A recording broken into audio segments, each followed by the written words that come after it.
नमस्कार मंडळी. उद्या आषाढी एकादशीसाठी खास अशी मऊसूत परफेक्ट अशी साबुदाणा खिचडी कशी बनवायची, तेही अगदी जास्त प्रमाणात तरीसुद्धा छान मऊसूत मोकळी मोकळी. त्यासाठी मी रात्रीच साबुदाणा जो आहे स्वच्छ धुवून धावून गरम पाण्यामध्ये भिजू घालून ठेवला होता. बघू शकता मस्त असा साबुदाणा फुलून आलाय, छान नरम झालाय.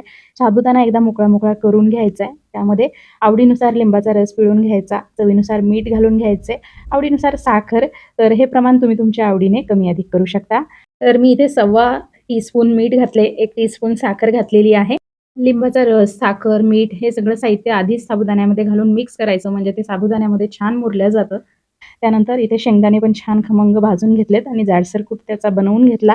परत थोडंसं मीठ घातलंय, जेवढा शेंगदाण्याचा कूट होता त्यानुसार. आणि आता हे सगळं व्यवस्थित मिक्स करून घेतलेलं आहे.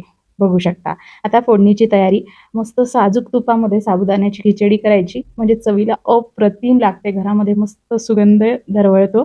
तर साधारण 3 ते 4 टेबलस्पून तूप गरम करून घेतलं. त्यामध्ये 1.5 चमचा जिरं चांगलं फुलून द्यायचं. त्यानंतर 8 ते 9 हिरव्या मिरच्या बारीक कट करून घेतल्या. त्यामध्ये चवीनुसार मीठ घालायचं आणि मस्त खमंग अशी फोडणी तयार करायची. फोडणी तयार झाली की गॅस बंद करायचा आणि थोडा थोडा साबुदाणा आणि शेंगदाण्याचं मिश्रण घालून व्यवस्थित हे मिक्स करून घ्यायचंय. तर इथे खास महत्त्वाची टिप, आपण जास्त प्रमाणात साबुदाणा खिचडी एका वेळी तयार करून ठेवू शकतो, पण ती वारंवार जर आपण गरम केली ना, तर साबुदाणा कडक व्हायला लागतो किंवा ती चवीला चांगली लागत नाही. त्यामुळे एकाच वेळी जास्त प्रमाणात साबुदाणा खिचडी तुम्ही अशा पद्धतीने करू शकता.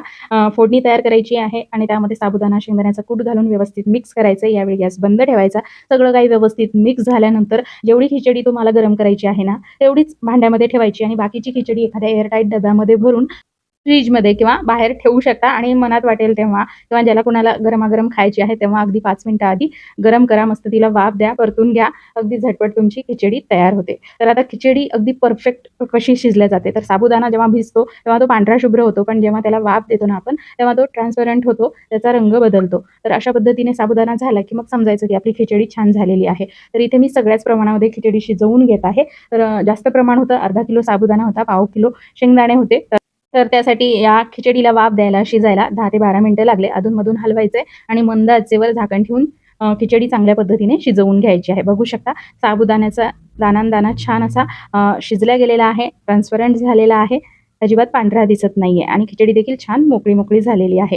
त्यासाठी तुमचा साबुदाणा चांगला भिजणं खूप गरजेचं आहे. तर मी इथे बटाटा वापरलेला नाहीये. तुम्हाला बटाटा वापरायचा असेल तर बटाट्याचे एकदम पातळ पातळ काप करून तुम्ही तेलामध्ये तळून यूज करू शकता किंवा शिजलेला बटाटा देखील घालू शकता तुमच्या आवडीनुसार. तुम्ही देखील अशा पद्धतीने खिचडी एकदा नक्की करून पहा आणि रेसिपी आवडली असेल तर प्लीज व्हिडिओला लाईक करा, जास्तीत जास्त शेअर करा. परत एकदा आषाढी एकादशीच्या सर्वांना खूप खूप शुभेच्छा.